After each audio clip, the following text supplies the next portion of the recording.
This video is going to demonstrate the handpiece maintenance steps for the Rotatool suction units. The unit we're working on today is the Rotatool Deluxe 2, but these same steps can be applied to the Rotatool Essential 2 or any of the previous versions of the Rotatool or Hadway units. First step, we will remove the handpiece from the holder, and we're going to take out this metal spacer rod. To do that, we're going to release the chuck using this blue knob, push forward, release the metal spacer rod. Really important to remember that it's always necessary to have something inserted into the handpiece, either the metal spacer rod or a burr, before you close or lock the handpiece. So for example, in the locked position, we always want to have something inserted to avoid the collet that's in there closing in on itself when there's nothing for it to grab onto.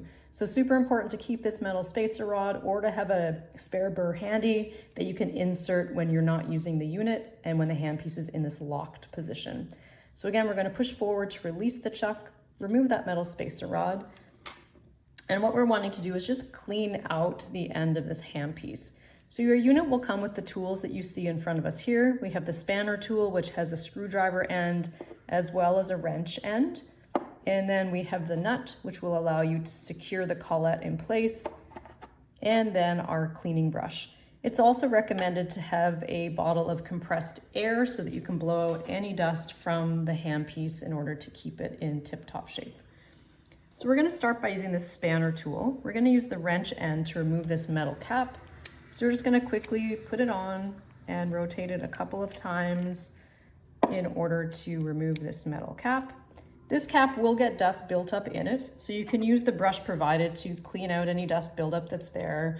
And then once the dust buildup is removed, it can be soaked in isopropyl alcohol in order to clean it, allowing it to, of course, dry completely before it's reseated. So we're going to set that cap aside. What you'll notice if you look at the end of the handpiece is that the collet is now exposed. We want to be able to remove that collet in order to clean it. Before starting the removal process, this is the time when you could use a bottle of compressed air to blow out any dust that's built up around the collet or using the brush provided.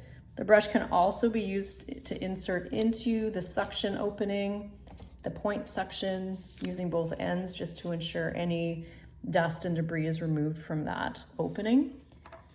The next step is to anchor this collet so that it can be removed. It needs to be anchored because this piece rotates, and so if you just put the screwdriver in and twist it, it will just continue twisting without actually removing the collet. So we're going to anchor it using this nut piece. This is just going to get seated, and then you're going to hold it with your thumb and index finger to anchor it. So that holds the collet in place so that it can be removed. Next up is taking the spanner tool, inserting the screwdriver end, and then rotating it anywhere from 10 to 20 times just to release the collet. Just spin it a number of times. You'll start to get a feel for how many times before that collet actually releases. And then removing that spanner tool and nut. And you'll see that that collet is now sticking out much further than it was before, and it can be removed just with your fingers. So this can then be cleaned with the brush or compressed air to blow out any dust that's built up. Again, it can be soaked in isopropyl alcohol to clean it. And then we recommend putting a very light coating of instrument lubricant on the lower section here of the collet. So just with a little bit of instrument lubricant on your fingers, just coating very lightly the end of this before it gets reseated. So always good to look in the end of the handpiece just to make sure there's no large debris or dust that's built up, giving it a clean, and then reseating the collet. So we're basically going to do the steps in reverse. We're going to put the collet back in place once it's been cleaned, soaked in alcohol, completely dry, with a light coating of instrument lubricant. We're going to reseat this in here, and we're going to do the reverse steps. So we're going to, again, insert the nut to anchor that collet in place. We're going to use the spanner tool, and we're going to rotate in a clockwise direction until we feel resistance. There's no need to put a lot of pressure to tighten. It should just be hand tightened very lightly. So hand tightened, remove the screwdriver, remove the nut, and you'll see that the collet is reseated. And then we are going to put this cap back on. In most instances, this can be screwed back on just with your fingers, but you do have the wrench just to give it a really light tightening, hand pressure only. and you're all set. It's all cleaned, ready to use again. We're going to close this chuck, so we're going to put our metal spacer rod back into the handpiece and close it in place, and it's ready to use.